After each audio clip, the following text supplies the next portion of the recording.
Muy buenas tardes. El Centro de Formación Técnica Santo Tomás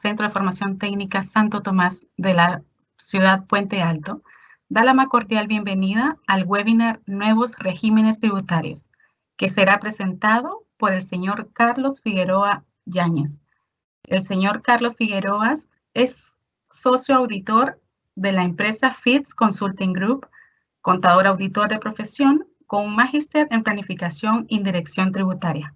Le damos la cordial bienvenida. Adelante, Carlos.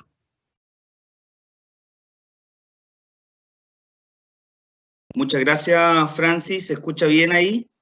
¿Me confirmas? Perfectamente. Ya. Bueno, muchachos, tal como Francis me presentó, mi nombre es Carlos Figueroa.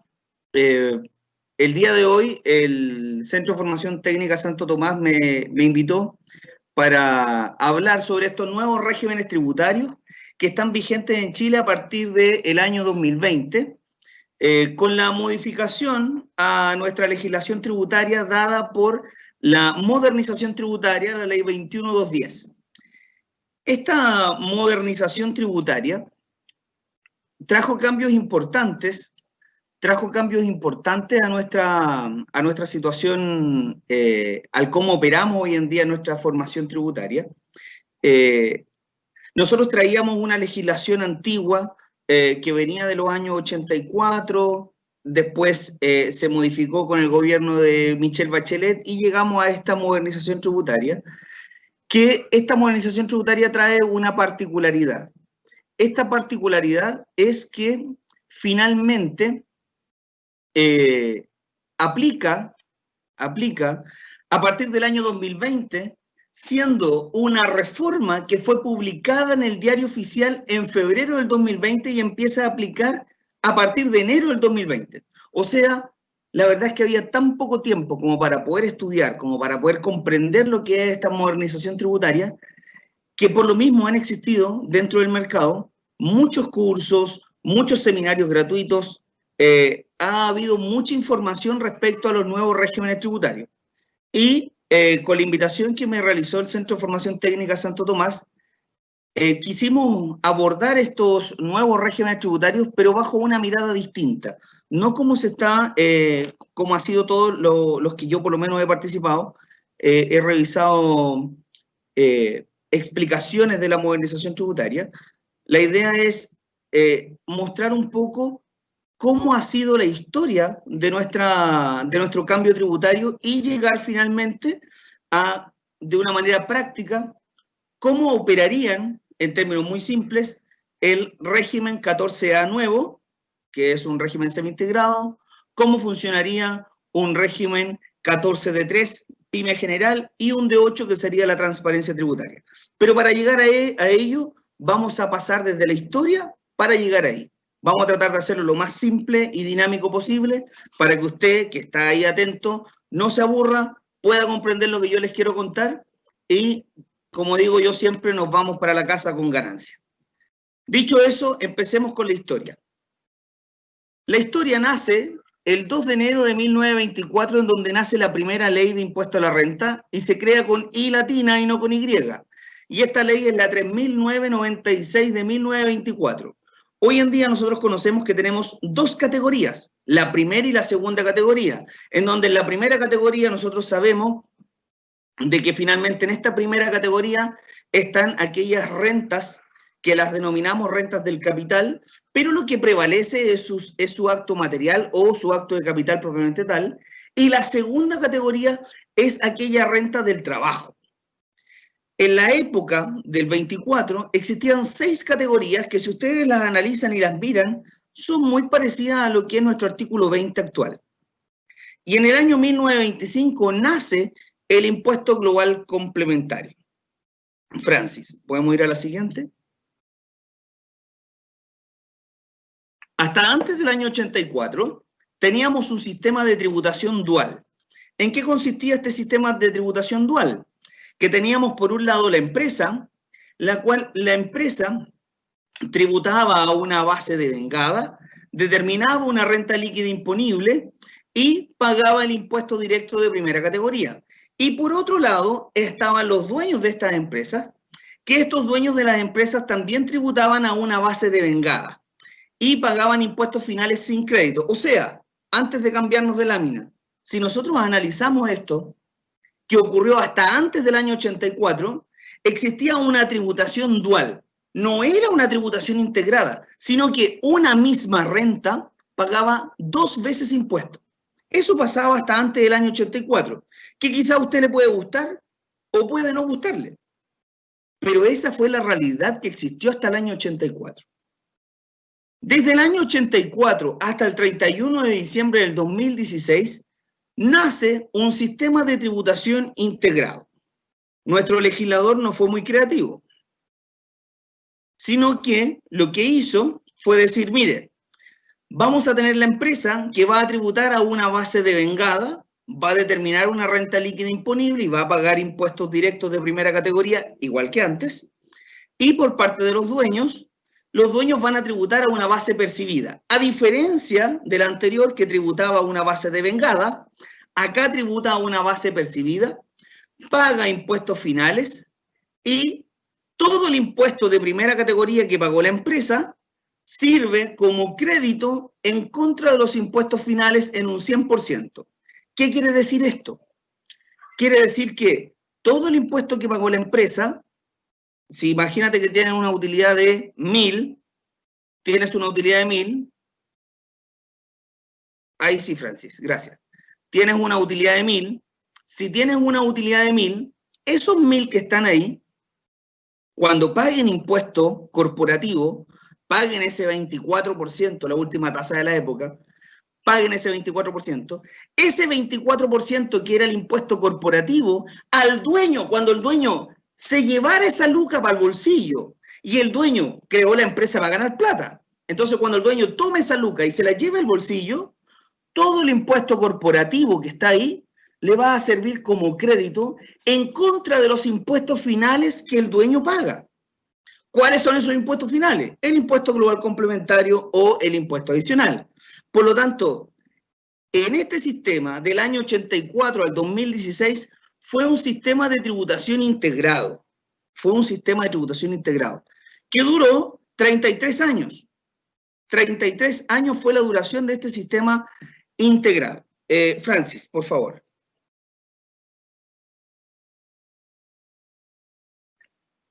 Y como yo les decía, nuestro legislador no fue muy creativo, ¿ya?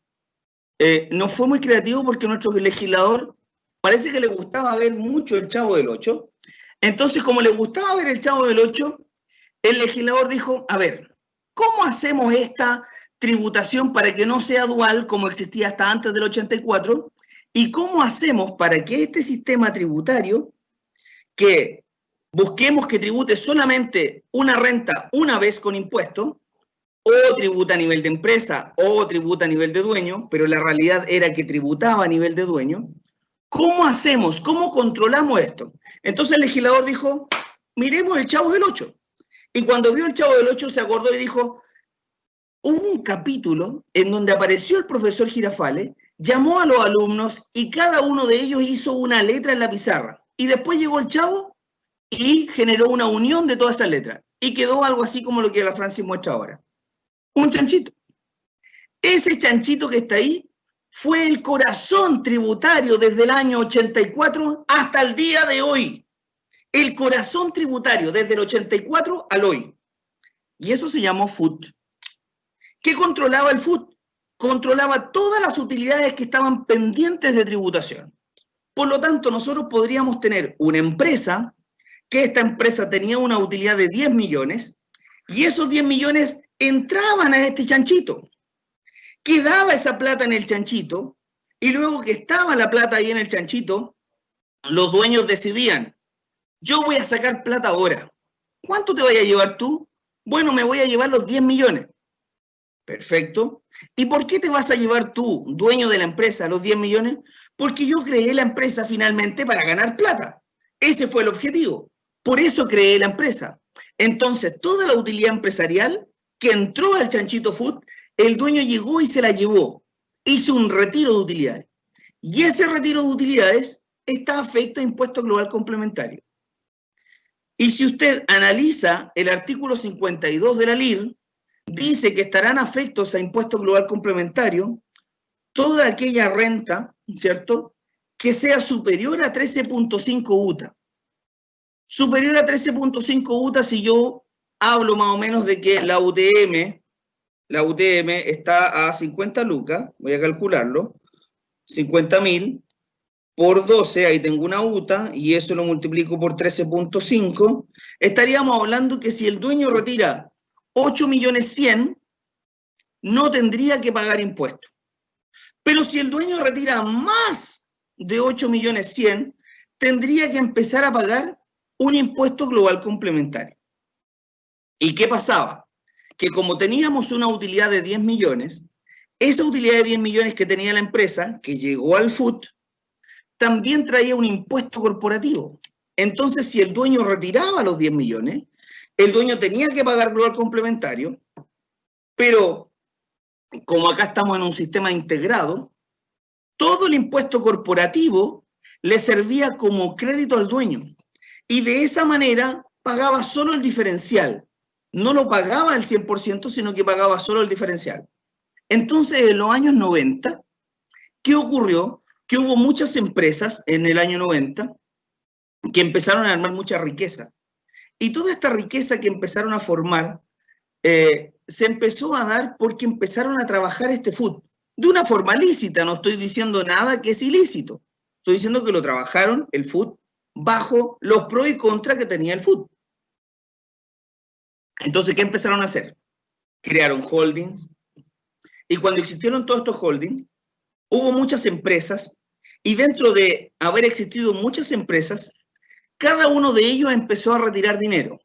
Como ya sabía que yo tenía que pagar global complementario si retiraba por sobre 13.5 UTA, para el caso del ejemplo, a números muy simples, podemos empezar a decir de que a lo mejor un dueño de la empresa retiró utilidades de 7 millones y el otro dueño de la empresa retiró utilidades de 3 millones, y de esa manera ninguno de ellos pagó global complementario, pero todo el impuesto que pagó la empresa, ese impuesto corporativo, sí fue crédito en contra de su global complementario. Por lo tanto, raya para la suma, nunca se pagó impuesto, porque todo el impuesto que tenía que haber recaudado el Estado, como estaba guardado en este chanchito FUT, se empezó a devolver a los contribuyentes de acuerdo al mecanismo de cómo ellos empezaron a hacer el retiro de estas utilidades. Vamos con la siguiente, Francis. Y luego llega el gobierno de Michelle Bachelet. Con el gobierno de Michelle Bachelet, nuestra querida Gordis nos dice, mire, lo que yo quiero, y yo me comprometo con el Estado, me comprometo con el país, y yo voy a entregar una educación pública, gratuita y de calidad. Ese es el gran dicho, ¿cierto? Voy a entregar una educación pública, gratuita y de calidad. Entonces, como Bachelet se compromete a entregar una educación pública, gratuita y de calidad, dice, entreguemos la educación. Pero empezó a analizar que tenía este chanchito FUT. Y empezó a darse cuenta que el chanchito FUT tenía mucha plata. Entonces dijo, de ahí yo voy a financiar toda la educación. El punto que ella no había visto era que este chanchito FUT, la verdad que había un mecanismo en donde los contribuyentes empezaban a hacer retiros de utilidades de tal manera de pagar aquel impuesto global complementario que ellos consideraban que era más adecuado. Porque ellos manejaban cuánto dinero sacaban. Si ellos querían, sacaban 10 millones, si ellos querían, sacaban 2 millones, porque podían tener un sueldo empresarial. Y si tenían un sueldo empresarial, vivían a través del sueldo y no era necesario hacer el retiro. Y si hacían retiros bajo los 13.5 UTA, y de esa manera no se pagaba impuesto, porque todo el impuesto corporativo que había pagado la empresa se lo devolvían finalmente al dueño. Entonces, como Bachelet empezó a darse cuenta de esta situación, dijo, voy a tener que hacer una modificación a esta situación. y creó estos regímenes tributarios 14A atribuido y 14B semi-integrado. Hasta ahí nosotros podríamos decir, interesante que Bachelet hiciera este cambio. El punto es que cuando Bachelet se da cuenta de esta situación, si ustedes recuerdan, era educación pública, gratuita y de calidad para todos. Después el para todos empezó a cambiar. Empezó a decir, no es que no es para todos, sino que es para el pobre, pobre, pobre, después para el menos pobre, y así empezó a subir. Dijo, es para todos, pero de una forma gradual. Pero no era el discurso inicial. ¿Por qué? Bueno, porque no conocía, voy a pensar que no conocía, cuál era la situación tributaria que mantenía nuestro sistema tributario chileno. Por lo tanto, nace este régimen 14A y 14B, que es muy importante porque hasta el 2016 teníamos un régimen general, solo un régimen general. Y con la reforma de Bachelet nacen dos regímenes generales. Una cosa que uno dice, pero ¿cómo van a haber dos regímenes generales? Y sí, existieron dos regímenes generales. Bachelet creyó en su momento que el régimen general que tenía que quedar era el régimen 14A atribuido. ¿En qué consistía este régimen atribuido? Consistía en que finalmente la empresa, si generaba una utilidad de 10 millones la empresa en el año 1, esos mismos 10 millones que la empresa generaba en el año 1 tenían que llegar al dueño, al contribuyente de impuestos finales en el mismo año 1 para que se tributara con global complementario, independiente de si el dueño sacaba la plata de la empresa o no la sacaba. El régimen atribuido decía, me da lo mismo si usted quiere sacar la plata o no. Toda la utilidad que tiene la empresa se la va a asignar, se le va a atribuir al dueño para que así el dueño pueda pagar impuesto global complementario. Entonces, cuando estaba en esa super idea Bachelet, nace un ministro y dice, oye Bachelet, pero ojo, si tú dejas ese 14A atribuido, lo que va a ocurrir es que las AFP, las ISAPRE, los bancos y cualquier otra institución que genere mucha riqueza quiera llevarse el dinero, no quiera seguir funcionando. Entonces Bachelet dijo, probablemente tienes razón. Y bajo esa mirada nace el 14B semi-integrado. Y este 14B semi-integrado lo que buscó fue decir que el dueño decida cuándo saca la plata.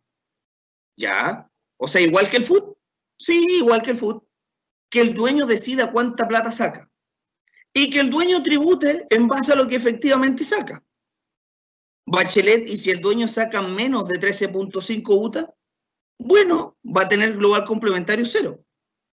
Entonces, ¿cuál es el sentido? ¿Dónde está la gracia? La gracia va a estar en el crédito que le vamos a entregar al dueño en contra de su global complementario. Que el crédito que va a tener no será un crédito en un 100%, sino que será crédito en un 100% con una restitución de un 35%, quedando en términos generales un crédito de un 65%. Francis, vamos a la siguiente, por favor. Por lo tanto, si analizo este 14A y 14B, podríamos decir que el 14A, los dueños tributan por las rentas que se les atribuyen y en virtud del crédito que tienen en contra de su global complementario, será todo el impuesto corporativo que pagó la empresa, ese impuesto directo de primera categoría, será 100% crédito en contra del global complementario que ellos tienen. Por lo tanto, el régimen 14A se denomina como un sistema integrado. Es el régimen atribuido, pero es un sistema integrado. Y se entiende como un sistema integrado porque todo el impuesto corporativo es crédito en contra de los impuestos finales que tenga que pagar el dueño. Por otro lado, el régimen 14B, los dueños tributaban a base de retiros o dividendos. Por lo tanto, si el dueño sacaba dinero, hacía retiros o percibía dividendos, ahí recién el dueño tenía que tributar. Y Este régimen 14B se denominaba un sistema semi-integrado o parcialmente integrado porque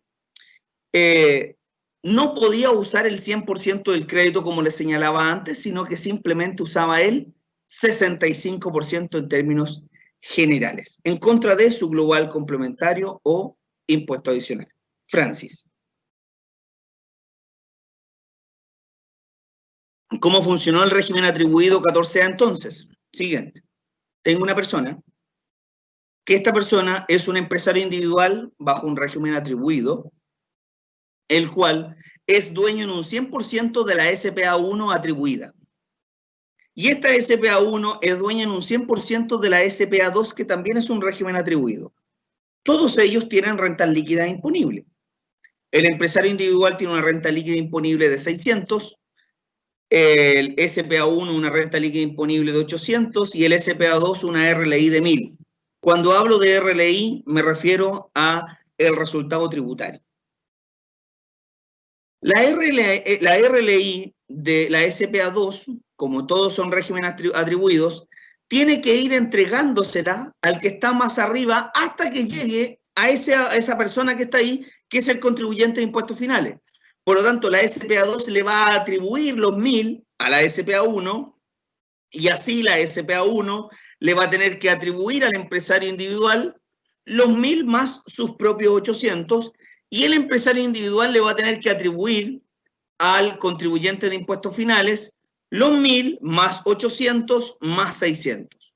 Y todo eso tiene que ocurrir en el mismo año 1. ¿Por qué? Porque ese contribuyente de impuestos finales que está ahí tiene que pagar global complementario en el mismo año en que se genere la renta. Si la SPA2 en el mismo año 1 decide hacer una distribución de utilidades, si la SPA2 decide hacer una distribución de utilidades a la SPA1 y por lo tanto la SPA1 hace un retiro de 400, esos 400 serán considerados como una renta con tributación cumplida. ¿Por qué?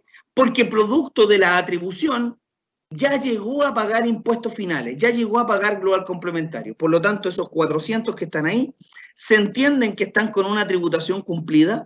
Por lo tanto, si yo analizo los registros tributarios de rentas empresariales, que antiguamente se denominaban solamente registros de rentas empresariales, pero hoy ya el legislador le puso apellido, un nombre oficial, porque antiguamente tímidamente el servicio lo denominó registros de rentas empresariales porque no decía en ninguna parte, solo el servicio dijo, esto se llamará registro de rentas empresariales. Hoy ya tiene nombre propio, que es registros tributarios de rentas empresariales. Dentro de este registro tributario de rentas empresariales, ahí esos 400 en la SPA1 tendrían que ir como un registro REX, como una renta con tributación cumplida. Siguiente, por favor. Ahora, ¿cómo funcionó el régimen 14B? Tenemos, ¿cierto?, el mismo personaje, que es un empresario individual atribuido, que es dueño de la SPA1, que también es atribuida en un 100%, pero acá hay un cambio. Dale siguiente, Francis. Pero acá hay un cambio. ¿Cuál es el cambio? El cambio es que esta empresa dice, cuando estaba en el 2016 y tenía que tomar la decisión, cuando estaba en el 2016, y tenía que tomar la decisión de para dónde me voy, qué cosas hago, ¿soy atribuido o soy semi-integrado? ¿Qué cosas tendré que hacer? Cuando ocurre eso, ahí, esta sociedad decide, mira, la SPA que teníamos nosotros la vamos a abrir. La tercera SPA que estaba en el régimen anterior, la vamos a abrir. Y vamos a crear una SPA3. Y los dueños de esta SPA3 será la SPA1 y la SPA2. La SPA1 será dueña de un 20% y la SPA2 será dueña de un 80%. Todas van a tener rentas líquidas imponibles. Todas tienen resultados tributarios positivos. SPA3 1000, SPA1 800, SPA2 2800 y el empresario individual 600. El punto es que la SPA3 genera distribuciones de dividendos. La SPA3 le genera distribuciones de dividendos a la SPA1 y a la SPA2. La lógica es que de toda la utilidad que tiene la SPA3, yo genere distribuciones proporcionales tanto a la SPA1 y a la SPA2. Y usted, como está viendo ahí en la lámina, a la SPA1 le estoy distribuyendo 200, haciendo un cálculo de un 20% sobre los 1000, le estoy distribuyendo 200, y como la SPA3 es un 14B, un semi-integrado, el crédito que yo le entregue a la SPA1 es un crédito con una restitución de un 35%. Sin embargo, a la SPA2 le estoy distribuyendo 0. ¿Por qué le distribuyo 0? Bueno, porque estos malditos canallas, cuando armaron esta sociedad, cuando hicieron esta estructura societaria, dijeron, mira, esta SPA3 vamos a dejar como política de que la distribución de dividendos sea en virtud de las utilidades de unidades de negocio, de acuerdo a lo que dice el artículo 444 del Código de Comercio. ¿Qué quiere decir eso? Que si la SPA2 tenía la unidad de negocio Juanito y la SPA1 tenía la unidad de negocio Pedrito, y solo la SPA1 que tenía la unidad de negocio Pedrito generó ingresos, solo la SPA1 le correspondía percibir utilidades, dividendos. Y la SPA2, como no generó negocios, aunque la empresa SPA3 tuviera utilidades, no le podía distribuir a la SPA2. ¿Por qué? Porque la distribución, bajo los parámetros societarios, estaba dicha de que la distribución iba a estar de acuerdo al artículo 443 del Código de Comercio. ¿Por qué? Porque son SPA y se regulan bajo esos códigos del Código de Comercio. Entonces, dicho eso, Francis, tendríamos la SPA1 que le tendría que atribuir al empresario individual 800 más 200 y el empresario individual le tendría que atribuir al contribuyente de impuestos finales los 800 de la SPA1, los 200 que vienen del dividendo percibido, acuérdense que en el régimen atribuido existía el artículo 33, número 5, más los 600 del empresario individual. Por lo tanto, ese empresario o ese contribuyente de impuestos finales paga un global complementario sobre 1.600, que sería 800 más 200 más 600. Hasta ahí estaríamos súper bien. Sin embargo, fíjense, la SPA2 tiene una RLI de 2.800 y es un sistema 14B. Y los 14B, los contribuyentes de impuestos finales, los dueños de la 14B, vigente hasta el 2019, tributan a medida de los retiros que hagan. Por lo tanto, la SPA2 generó una RLI de 2.800, pero como los dueños no hicieron retiro, no tributan con global aún. Y de la SPA3, el dueño, que sería la SPA2, es dueño del 80%. Por lo tanto, hay 800 que todavía no pagan impuestos finales. Podríamos decir entonces que hay 3.600 pesos o 3.600 millones, como usted quiera nombrarlo, que a la fecha no han pagado impuestos finales. Ya vamos a tocar este tema más adelante. Dale nomás, Francis.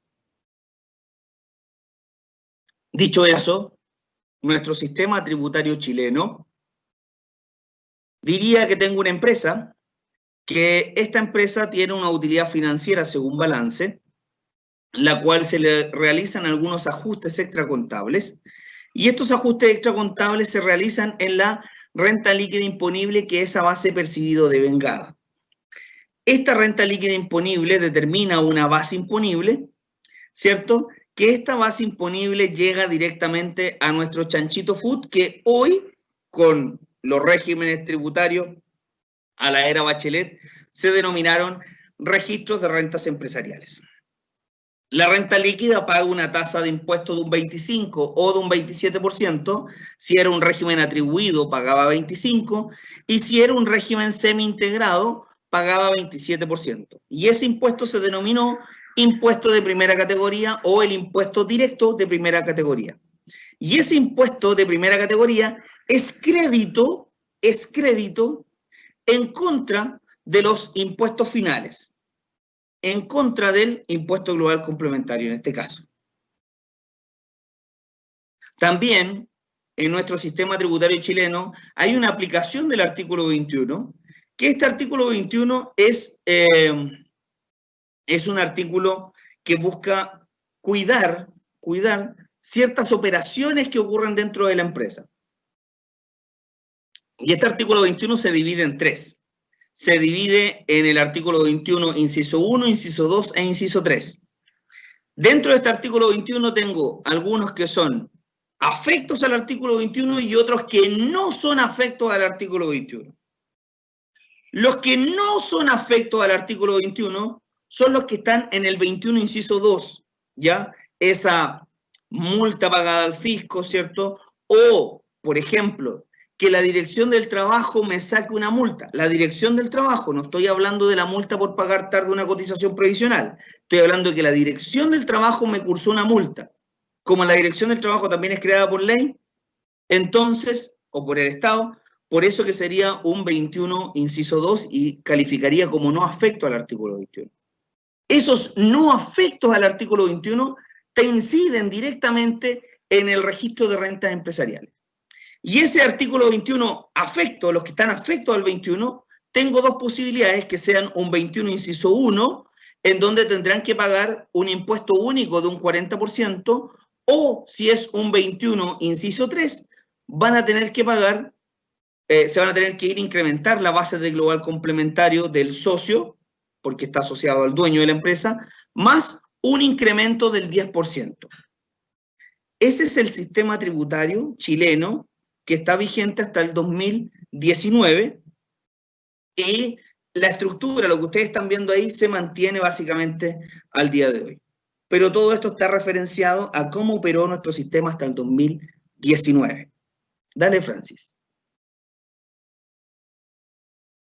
Por lo tanto, si yo hago un comparativo de lo que yo acabo de hablar, diría que en el régimen vigente hasta el 2016, si el dueño de la empresa, esto es un comparativo para efectos del dueño, primero comencemos con que hay una renta líquida imponible de 10 millones. Esa es la premisa. Comenzamos con una renta líquida imponible de 10 millones. Entonces, si el dueño de la empresa estuviésemos en la mirada hasta el 2016, hace un retiro de 10 millones. Si hace un retiro de 10 millones, tiene una base imponible de 10, y vamos a usar un supuesto genérico para los tres casos, que va a pagar un impuesto global complementario de un 35%. Por lo tanto, sobre esos 10 millones, que es la base imponible, le aplico el 35%, y significa que el dueño de la empresa tiene que pagar 3.500.000 de impuesto global complementario. Pero, como esta RLI fue una RLI positiva que a nivel corporativo, a nivel de la empresa, ya pagó impuesto directo de primera categoría, todo el impuesto de primera categoría que pagó la empresa le sirve como crédito al dueño en contra de su global complementario. Como al 2016 la tasa de primera era un 24%, el crédito asociado a ese impuesto corporativo era 2,4 millones. Por lo tanto, este contribuyente de impuestos finales, dueño de esa empresa, le toca pagar realmente 1.100.000. Y raya para la suma, podríamos entender entonces de que el verdadero impuesto, tanto de este binomio empresa-dueño, es 1.100.000. Ese es el verdadero impuesto, 1.100.000.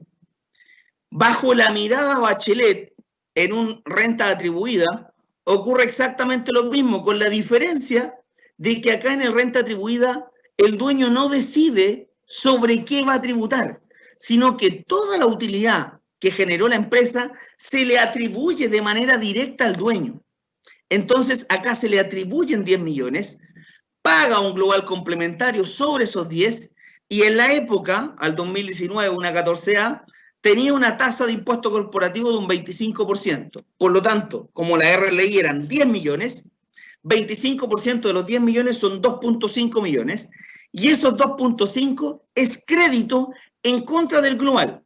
Por lo tanto, en una 14A atribuida, el dueño paga 1 millón de pesos por concepto de impuestos finales. Y en un régimen 14B,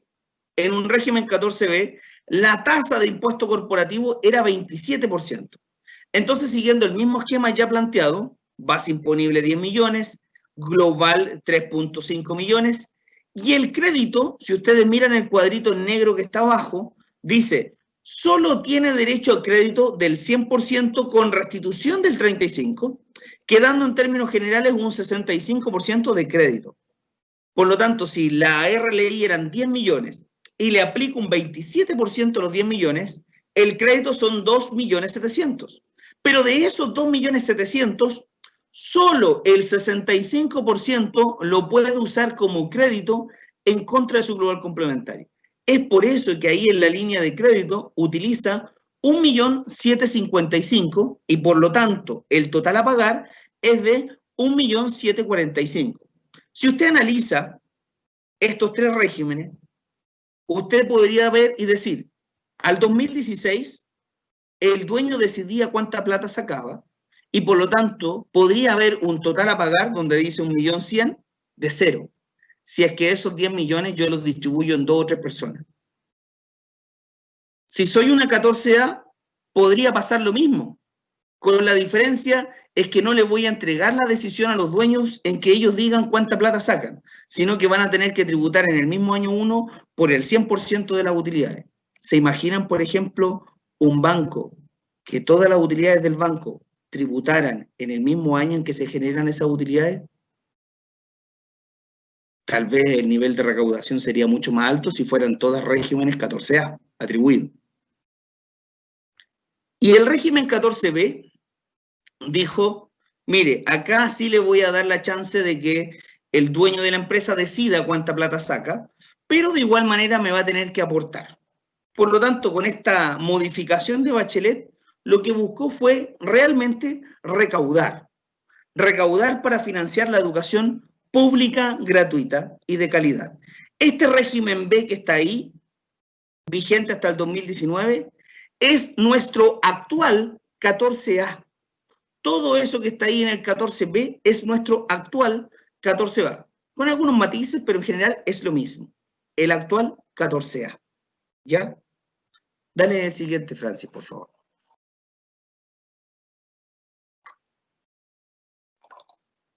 Por lo tanto, la estructura general de la Ley de Impuesto a la Renta, utilizando, ¿cierto?, la modernización tributaria, que está vigente desde el 2020, es la siguiente.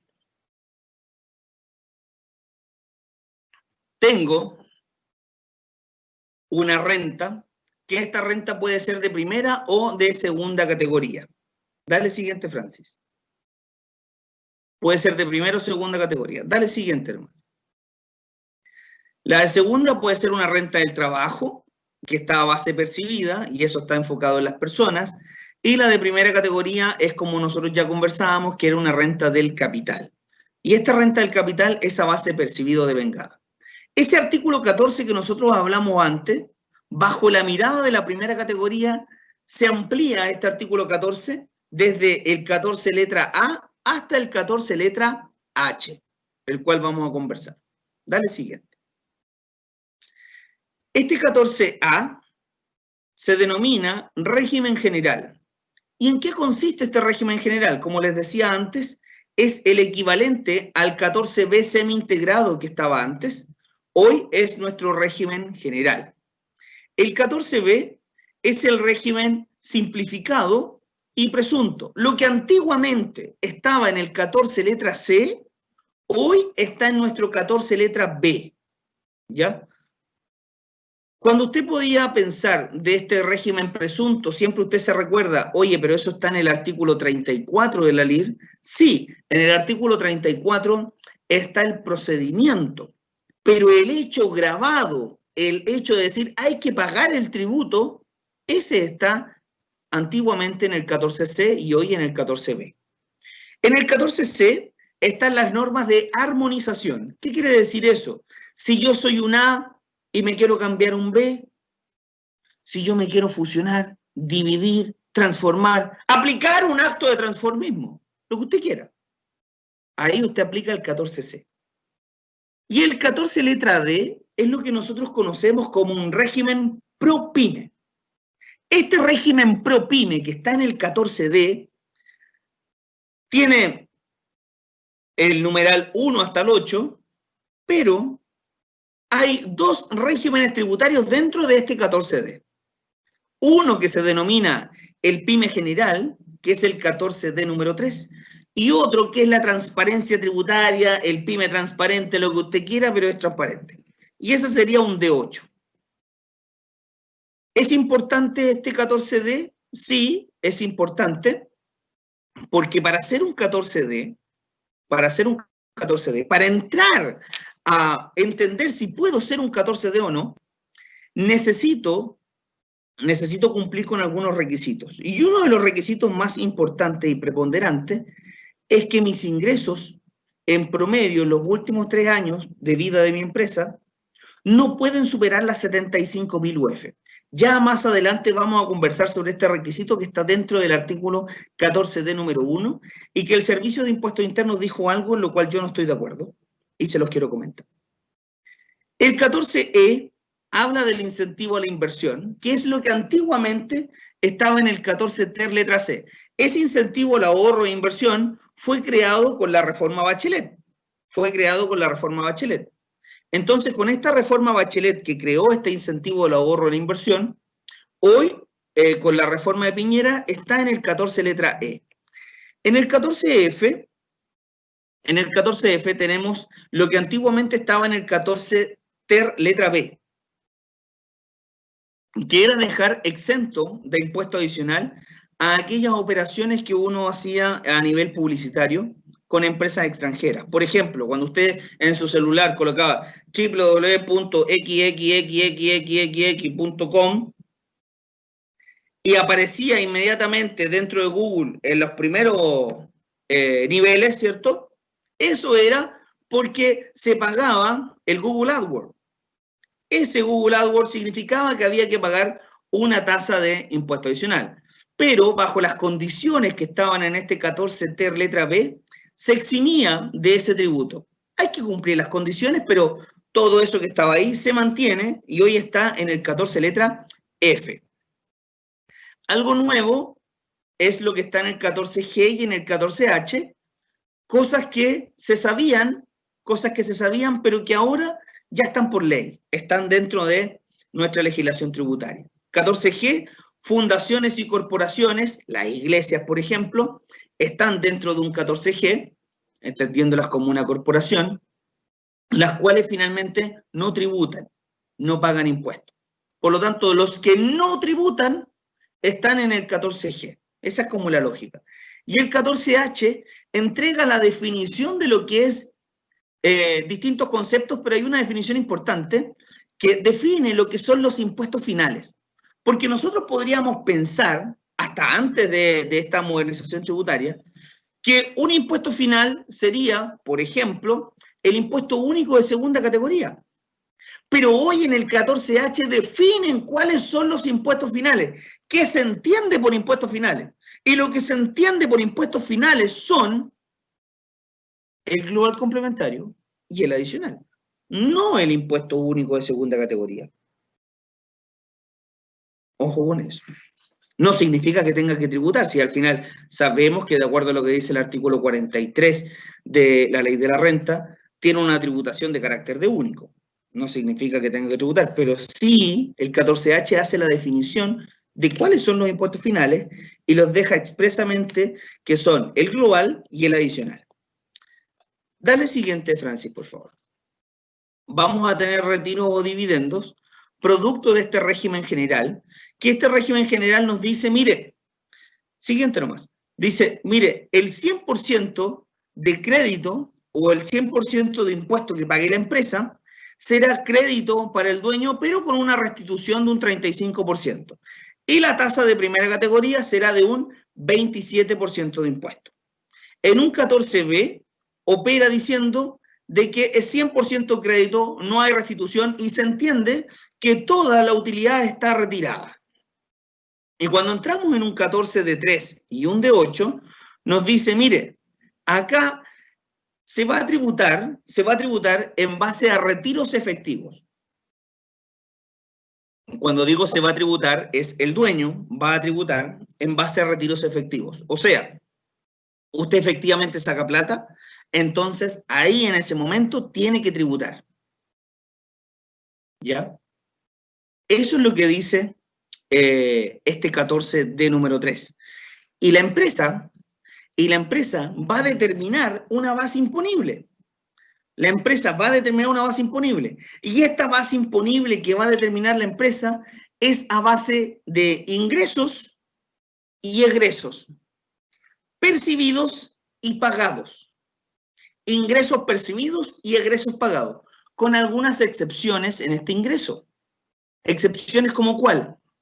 Excepciones como si usted tiene una participación, usted tiene una relación con otra empresa, y esta relación que tiene con esta otra empresa, la otra empresa es una 14A, régimen general, las ventas que ustedes tengan con esa compañía las va a tener que considerar a base percibida o devengada.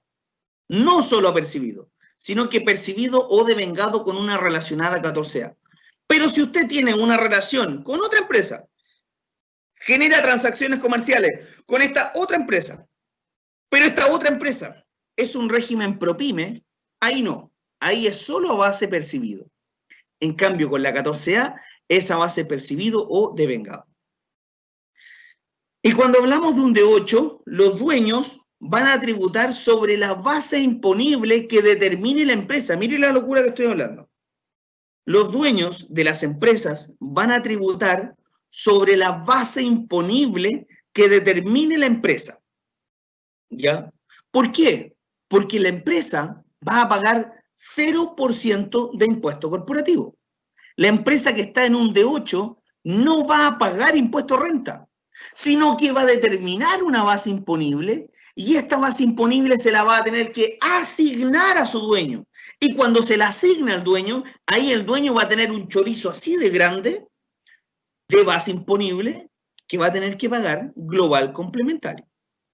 Por lo tanto, tenemos que analizar bien cuál es nuestra decisión, si efectivamente entro a un D8, me quedo en un D3 o soy una 14A. Bueno, ese análisis tenían que hacerlo ustedes hasta el 30 de septiembre. Ya hoy en día están involucrados y tienen que bancarse lo que ya eligieron.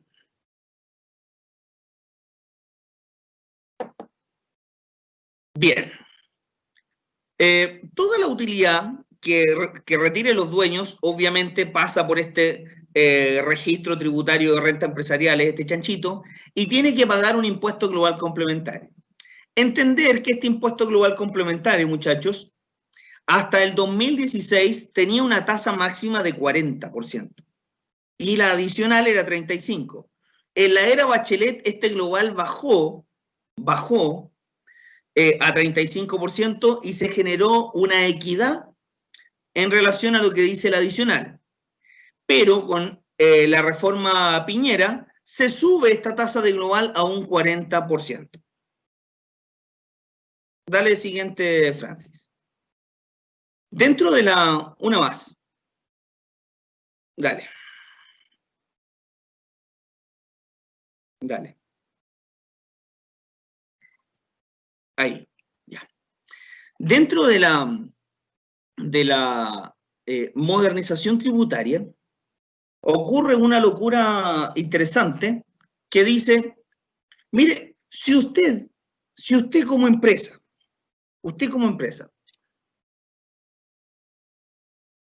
no tiene rentas exentas, si usted como empresa no tiene renta exenta, no tiene rentas con tributación cumplida, no hay REX, yo le entrego la posibilidad de que se exima de controlar este registro tributario de renta empresarial. O sea, si usted no tiene renta exenta, si no tiene REX, usted se puede eximir, así como cuando está en el colegio. Me eximí de la prueba. Está en el Santo Tomás y no sé si se eximen, pero a lo mejor se podrían eximir de rendir un examen. El legislador dice, si usted no tiene REX, se exime de llevar este registro de rentas empresariales, pero sí me va a tener que controlar el SAC. Uno podría pensar, ¿y por qué el legislador me dice esto? ¿Cuál es la mirada del legislador?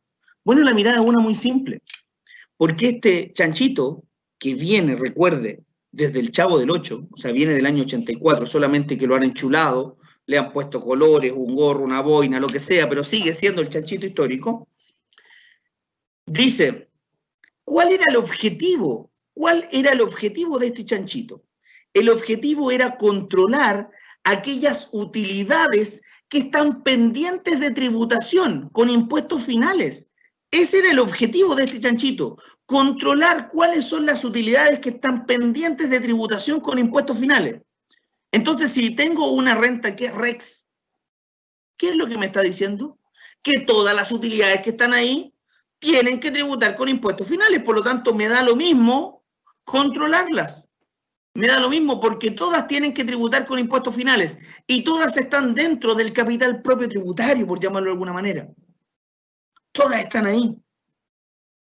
Pero sí me piden que controle una columna que se denomina SAC, saldo acumulado de créditos. ¿Para qué?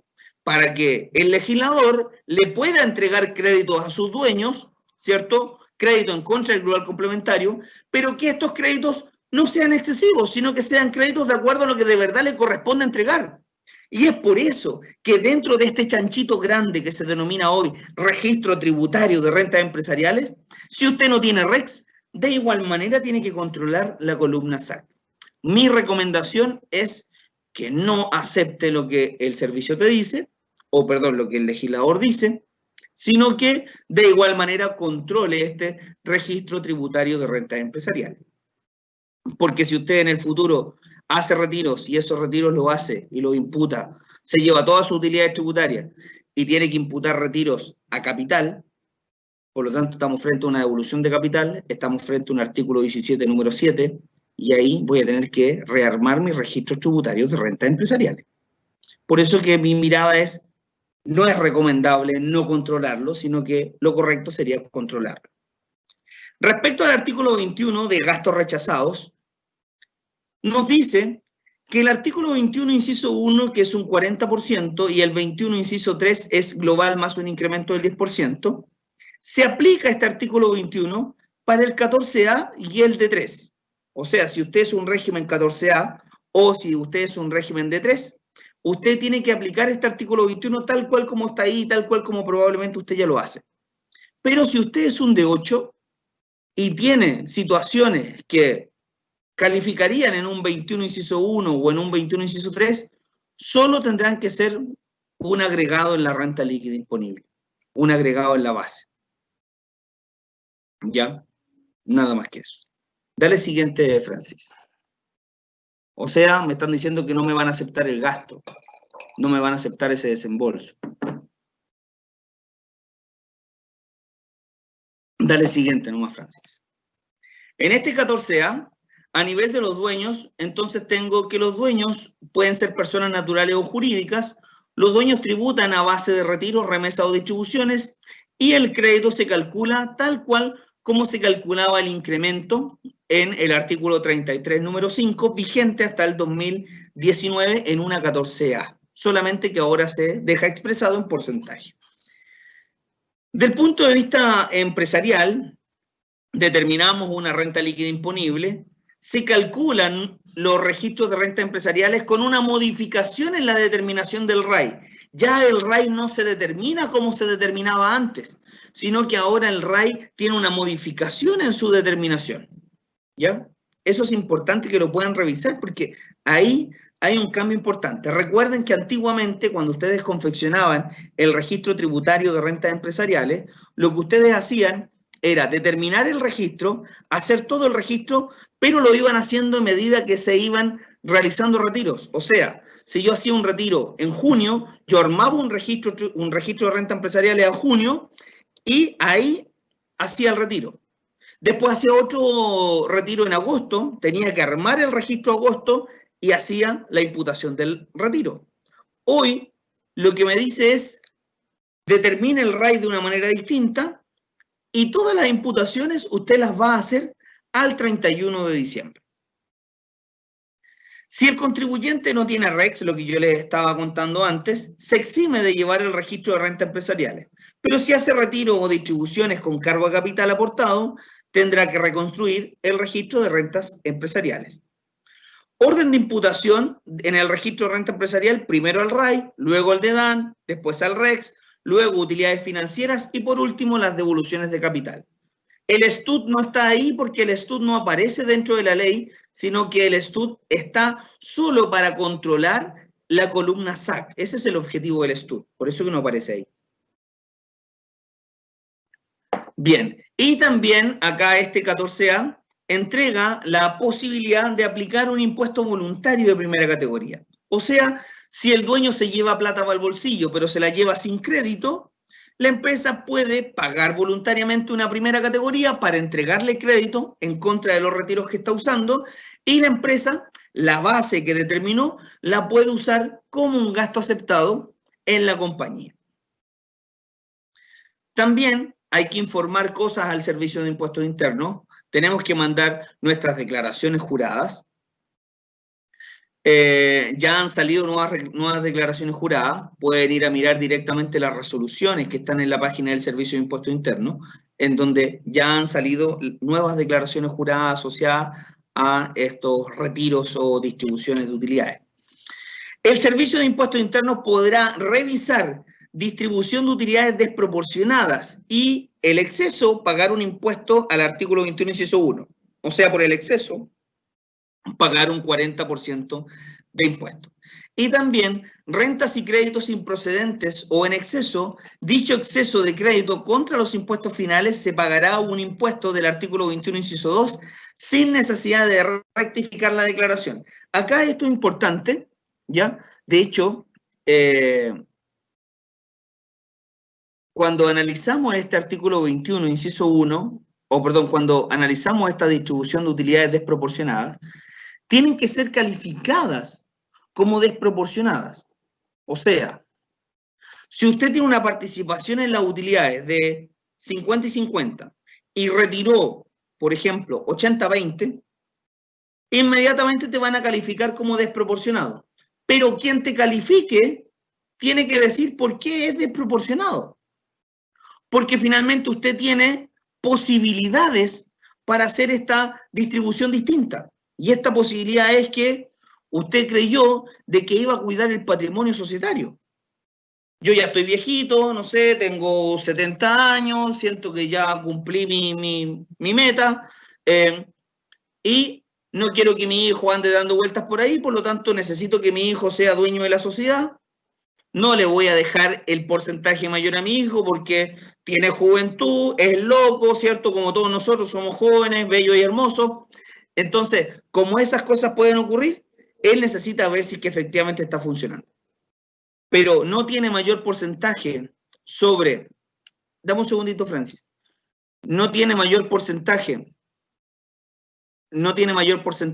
sobre sobre la empresa, pero por las utilidades puede retirar algo distinto, ¿ya? Puede retirar algo distinto. Hay una forma de demostrar, ¿cierto?, que este efecto de haber retirado de una forma desproporcionada a lo que era la participación, se basa en cuidar el patrimonio, por ejemplo. Esas cosas pueden ocurrir. Ahora sí, Francis. Gracias.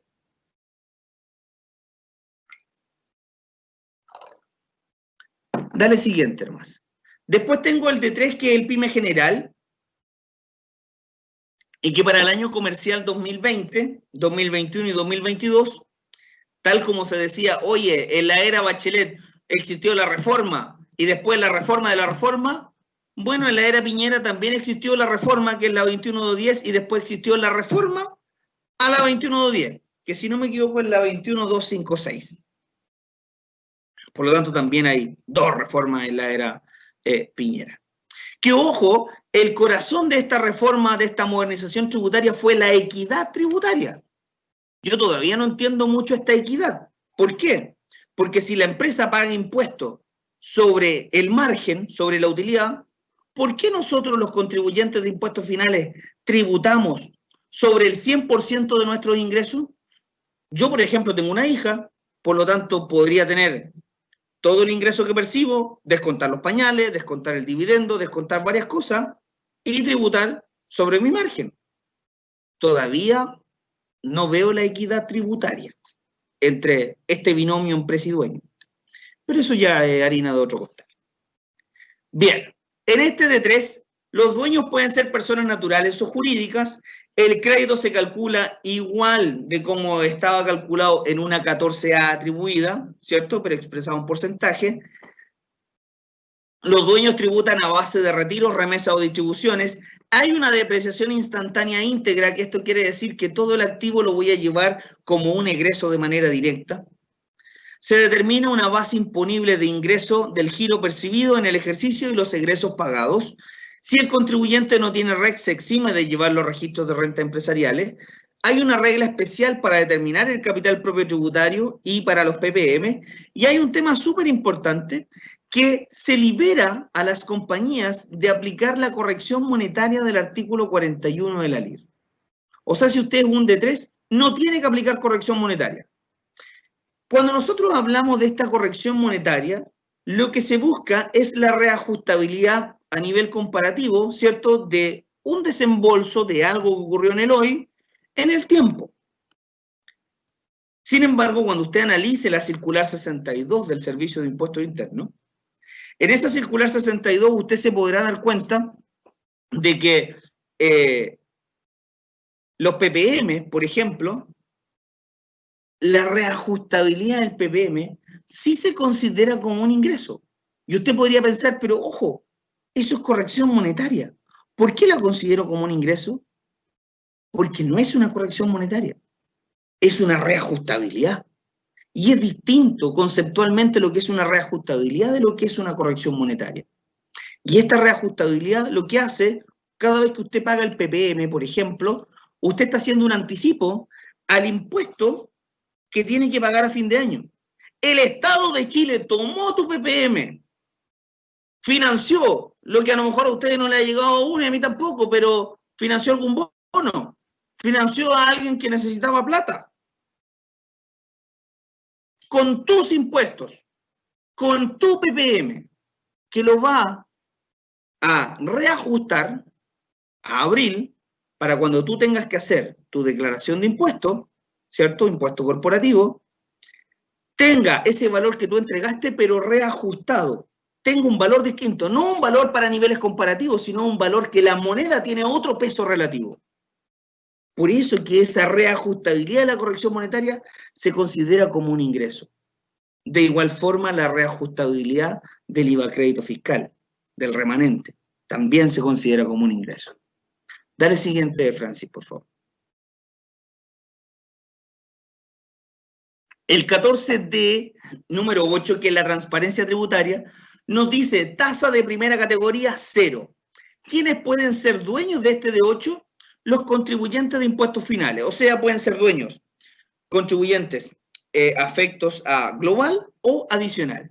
La base imponible se entenderá retirada o distribuida a los dueños afectos a impuestos finales y se aplicarán las mismas normas de atribución que estuvieron vigentes hasta el 31 de diciembre del 2019 en el régimen atribuido. Dale siguiente, Francis.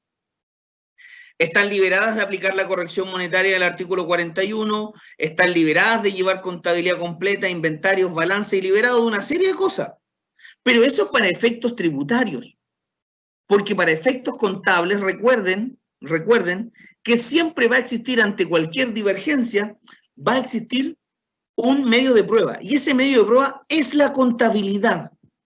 Por lo tanto, si tú tributas de una manera, eso es una cosa, pero no quiere decir que hay que decirle chao al contador. Eso no. El contador tiene que tener su contabilidad. El contador necesita alimentarse, necesita comprar pañales, necesita tener el trabajo. Y usted necesita el contador porque el contador es quien va a tener toda esta información contable para el caso de que tenga que usted demostrar alguna situación tributaria, alguna diferencia. Debe confeccionar un libro caja.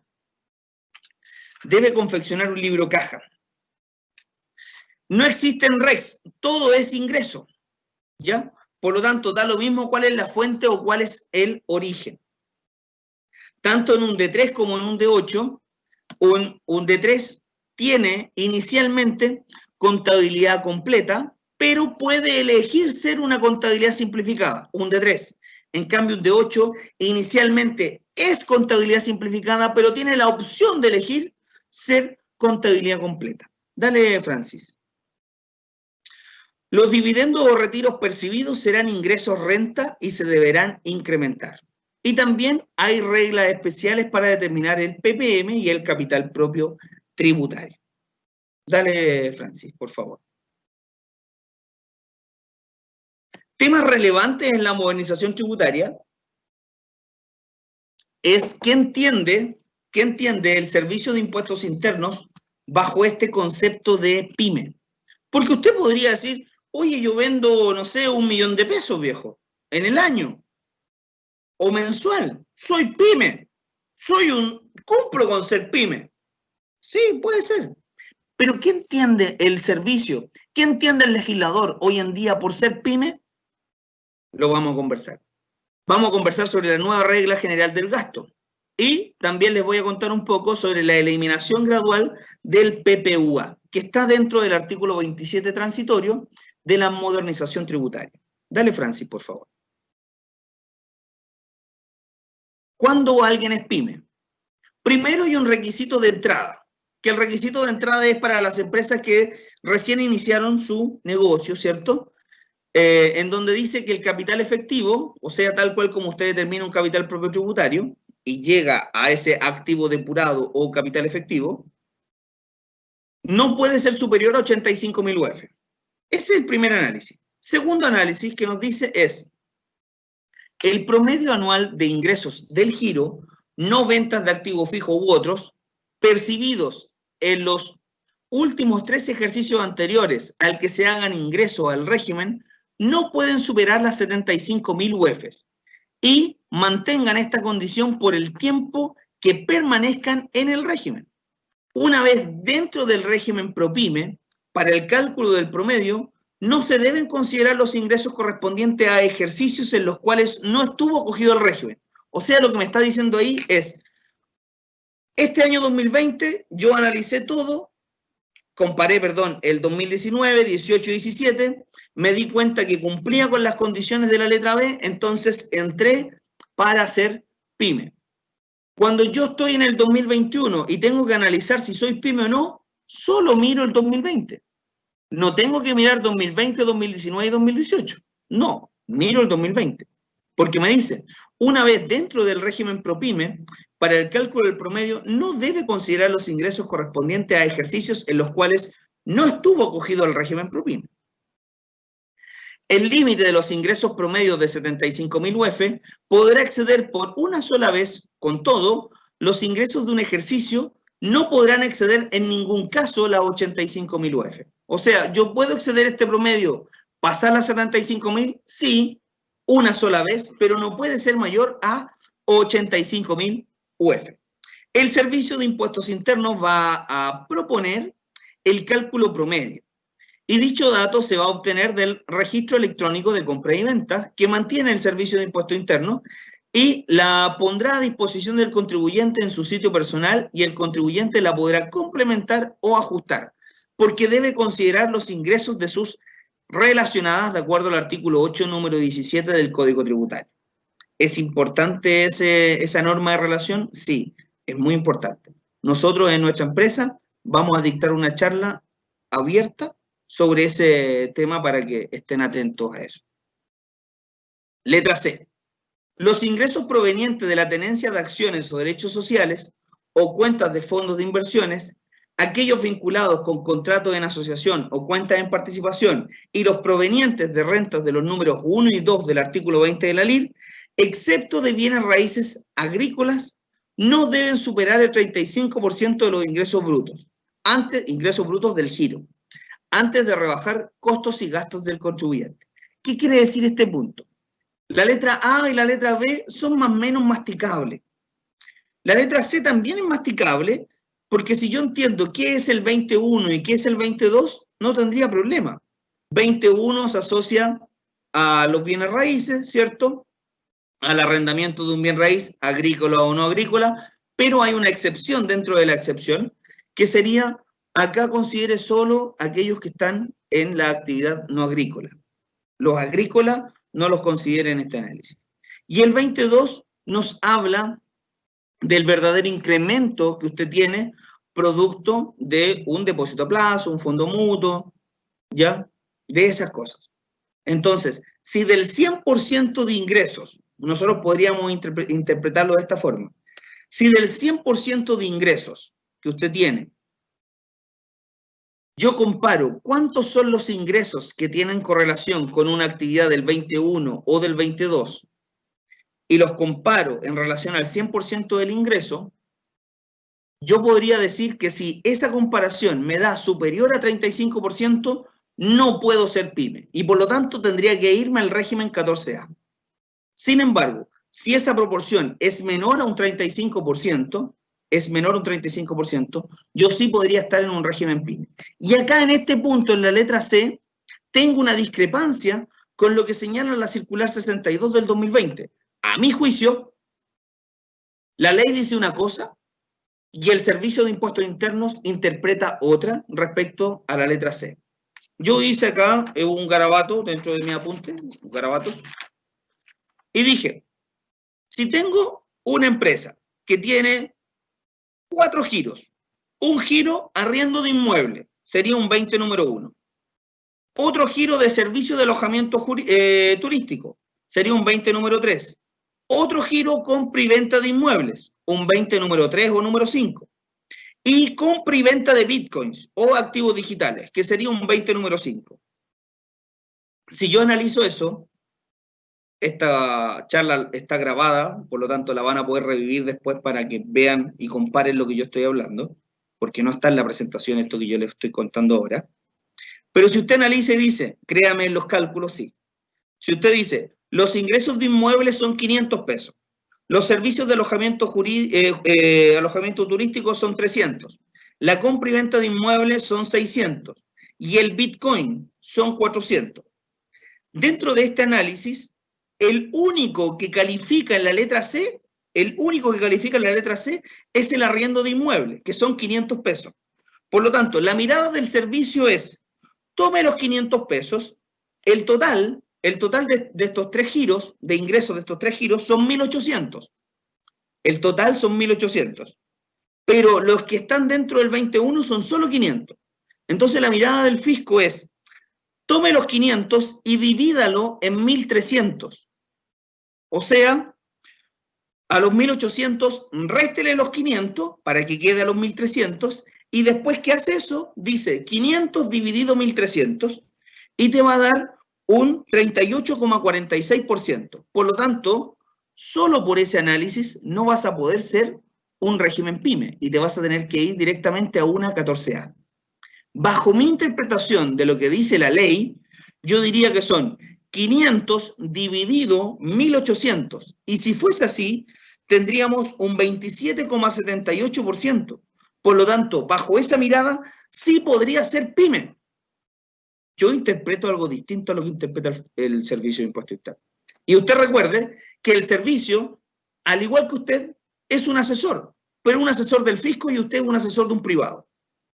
Por lo tanto, pueden haber divergencias y esas divergencias te llevan a contingencias tributarias que tú vas a tribunales. Bajo mi mirada, en esta primera lectura, yo diría que interpreto algo distinto a lo que dice el servicio y los invito a que ustedes puedan ver la circular 62 del 2020 y vayan sacando sus propias conclusiones. Dale, Francis, por favor. Otro tema relevante es la regla general del gasto, que está en el artículo 31, inciso 1 de la LIR.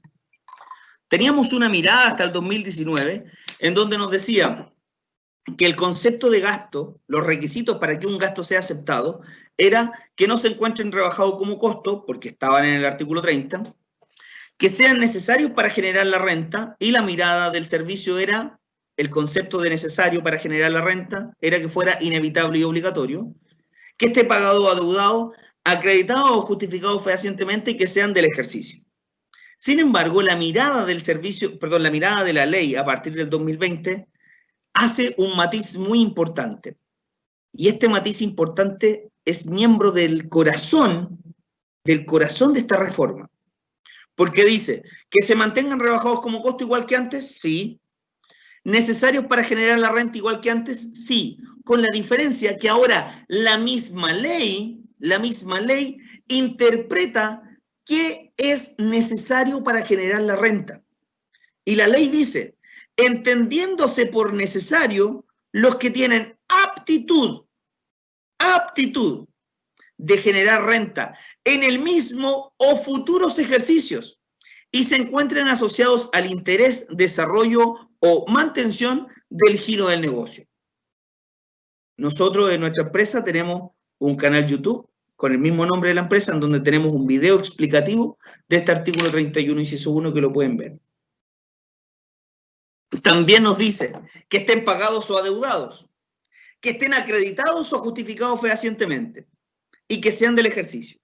La circular 32 y la 53 del 2020, respecto a este nuevo concepto, a esta nueva regla general del gasto, nos dice, en este mismo orden de cosas, podría entenderse necesario para producir la renta aquellos gastos destinados a resguardar la salud, propiciar un buen clima laboral, profundizar la participación en el mercado, fidelizar clientes, entre otros. O sea, si ustedes se dan cuenta, hoy hay muchos conceptos que podrían calificar como un gasto necesario.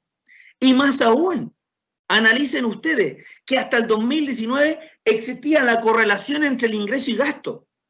Que esa correlación entre ingreso y gasto a partir del 2020 debería irse para la casa. ¿Por qué? Porque la misma ley me dice que los gastos sean necesarios, entendiéndose por necesarios los que tienen aptitud de generar renta en el mismo ejercicio o en el futuro. Da lo mismo. Por lo tanto, ahí un gasto pagado por anticipado perfectamente podría calificar como necesario y todo el gasto anticipado meterlo como un gasto en el año 1 y no devengarlo a medida, o sea, y no llevarlo a resultado a medida que se vaya devengando, sino que todo en el mismo año, producto de esto, en el mismo o futuros ejercicios. Dale, Francis, por favor. Ahí se me quedaba algo en el anterior, que es importante. Gracias, Francis. Que a mi juicio, ¿dónde va a estar el ojo del Servicio de Impuestos Internos hoy? En esta mirada del gasto, va a ser en ese concepto de acreditados o justificados fehacientemente. Porque muchas veces los contribuyentes creen que solo un documento, un papel, una hoja, hace que eso sea acreditado o justificado fehacientemente. Pero ese papel, esa hoja, tal vez no cumple las condiciones del artículo 21 y del artículo 16 del Código Tributario de la contabilidad fidedigna. Por lo tanto, yo creo que la mirada del servicio en este concepto del análisis del gasto va a ir ahí, en el acreditado o justificado fehacientemente. Ahí va a haber un proceso de fiscalización bastante importante, es lo que yo creo. Dale nomás, Francis. También se elimina de forma gradual el PPUA. Existen casos emblemáticos que fueron los que utilizaron este mecanismo para obtener devoluciones de impuestos, este PPUA. ¿En qué consistía el PPUA? Se decía, en términos muy simples, mucho más profundos de lo que yo les voy a contar ahora, pero consistía en, miren, toda la utilidad, la empresa pagó un impuesto. A la empresa le ha ido bien, ha pagado impuestos, bla, bla, bla, bla, pero hoy, la verdad que no estoy tan bien. Hoy tengo pérdida. Entonces, como tengo pérdida, necesito usted, Estado de Chile, que me ayude, porque yo hoy estoy en pérdida. Entonces necesito tener flujo, necesito tener capital de trabajo. Entonces, para tener capital de trabajo, como yo te he pagado impuestos tanto tiempo, ahora necesito que tú me devuelvas la mano, que me entregues un poquito de impuestos. Y en eso consistía este PPUA, en devolver parte de esos impuestos que ya habían sido pagados. En los años 90 hay un libro muy importante, que no lo tengo a mano acá, no lo tengo a mano acá, que habla de muchos, si no me equivoco, se llama Empresarios Zombies, ¿ya? Se los recomiendo, lo pueden leer, donde habla sobre estos mecanismos que fueron utilizados en los 90, ¿ya? Ahí tengo solamente 3 casos emblemáticos, el caso Penta, el perdonazo Johnson y el caso Lomitón.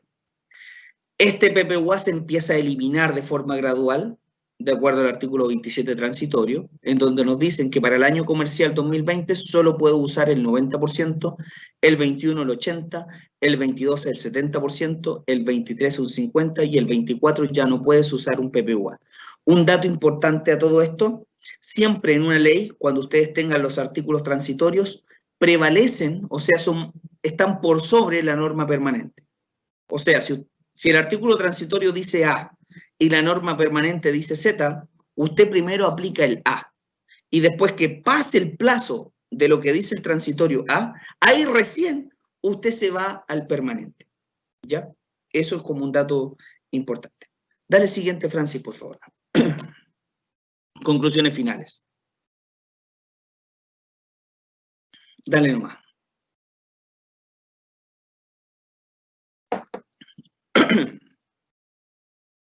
Una más, o dos más, creo. Ahí. No, el anterior. Ahí sí.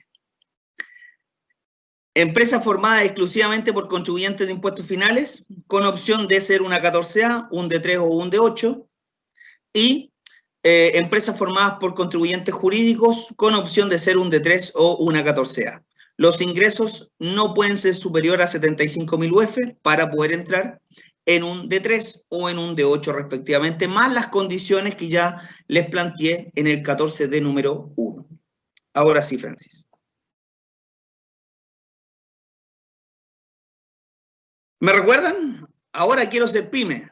¿Se acuerdan que la SPA2 y la SPA3 no le distribuyó 800 a la SPA2 y la SPA2 tenía una RLI de 2.800? O sea, habían 3.600 que no habían pagado impuestos finales.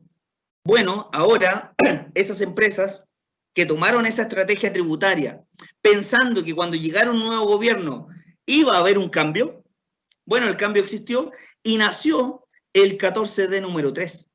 Por lo tanto, esas empresas de aquí a septiembre buscaron distintos mecanismos y entraron al régimen 14D número 3. Dale siguiente, Francis, por favor. Por lo tanto,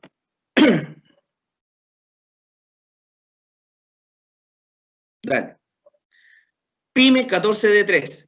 Créditos sin restitución. Recuerden que el 14B antiguo era con restitución y el 14A nuevo es con restitución. Por lo tanto, esta SPA3 que era un atribuido, perdón, era un parcialmente integrado, hoy es un 14D número 3, un PYME general.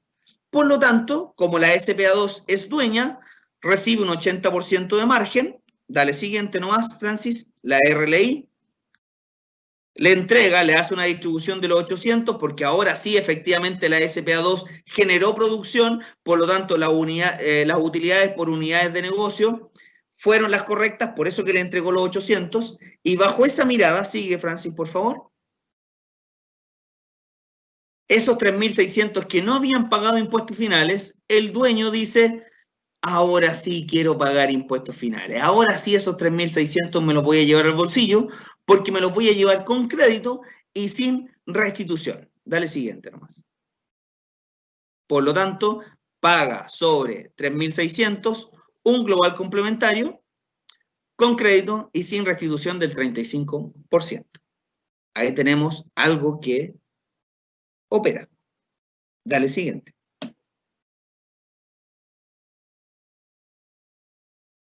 Y para que todo no quede así en el aire, les preparé un comparativo muy rápido de cómo funcionaría un 14A, un D3 y un D8 bajo las mismas partidas, las mismas situaciones, cómo afectaría un A, un D3 y un D8, para que veamos la base imponible que existe. Imagínense que yo creé una empresa, discúlpenme el registro contable, caja contra capital, o para no hacerlo así diría cuenta obligada contra capital y después caja contra la cuenta obligada. Por 1.000 pesos. Esos 1.000 que están ahí, ¿es flujo? Sí, es flujo. ¿Para quién? Tanto para una 14A, para un D3 o un D8. Para todos es flujo. Pero ninguno de ellos tiene un efecto en resultado. Solo es flujo. Después la empresa hizo compra de materias primas, compró inventarios. Por lo tanto, compró 200 pesos. Para la 14A, ¿eso es disminución de flujo? Sí. Para la 14 de 3 y la de 8, ¿es disminución de flujo? Sí, también es disminución de flujo, con la diferencia que esa materia prima es inventario, en una de 3 y en una de 8 me dicen, toda la adquisición que usted tenga las va a considerar como un egreso, como una salida en el año en que efectivamente usted lo ha pagado. Entonces estamos hablando de que todo está a base pagada. Por lo tanto, para un D3 sería un efecto en resultado, sí, como una salida de 200, y para un D8 también.